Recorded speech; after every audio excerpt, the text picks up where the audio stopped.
অনেক রকম ধরিবাজির চেষ্টা করেও, অনেক কিছু চেষ্টা করেও মুম্বাইকে শেষমেশ কিন্তু ম্যাচটা জেতাতে পারল না আম্পায়ার বা টিম ম্যানেজমেন্ট, যেটাই হোক, আইপিএল টিম যেটাই বলো না কেন। কারণ অনেকটাই চেষ্টা করেছিল, কারণ মুম্বাই আজকে শুরুটা খুব একটা ভালো হয়নি। ওপেনিং যদি রোহিত শর্মা, রিয়ান কিল্টন প্রত্যেকেই ফ্লপ, সেইভাবে রান পায়নি, প্রত্যেকেই আউট হয়ে যায়।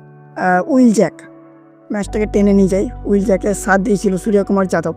উইল জ্যাক শেষ পর্যন্ত না টিকে থাকলেও সুন্দর একটা ইনিংস খেলে এবং 20 ওভারের শেষে 155 রানের একটা টার্গেট ধরে, সবই ঠিক আছে।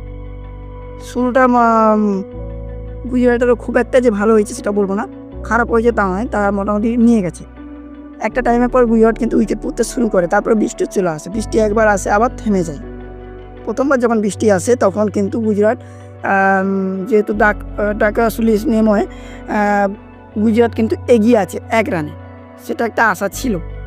দ্বিতীয়বার যখন আবার বৃষ্টি আসে তখন কিন্তু গুজরাট 5 রানে পিছিয়ে আছে, সেটাও ঠিক আছে।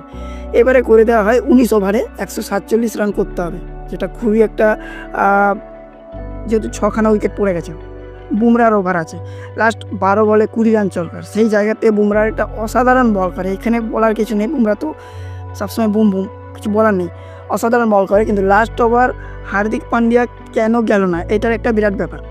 এবারে ম্যাচের টার্নিং পয়েন্ট যদি বলা হয়, ম্যাচ হারলো কেন মুম্বাই, সেখানেও যদি বলা হয় নো বল, দীপক চাহারের নো বলটা একটা টার্নিং পয়েন্ট। দ্বিতীয় হচ্ছে লাস্টে রান আউটটাও একটা টার্নিং পয়েন্ট, রান আউটটা হয়ে গেলে হয়তো ম্যাচটা টাই হতো, সুপার ওভারে যেত।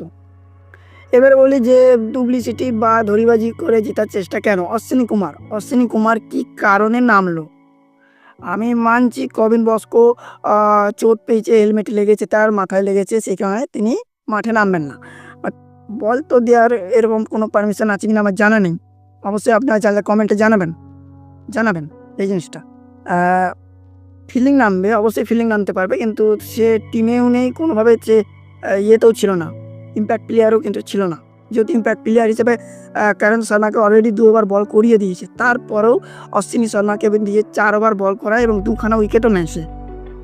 এটার ব্যাপারটা আমি বুঝতে পারলাম না, সেই কারণে বললাম অনেক দড়িবাজি করার পরেও কিন্তু মুম্বাই শেষ ম্যাচ জিততে পারলো না। পয়েন্ট টেবিলে এই মুহূর্তে গুজরাট টাইটান্স 1 নম্বরে চলে গেছে। এখনও সময় আছে, কমেন্টে জানান সুপার 4 4জন, সুপার 4-এ কোন 4টা টিম একদম ফাইনাল হয়ে থাকবে।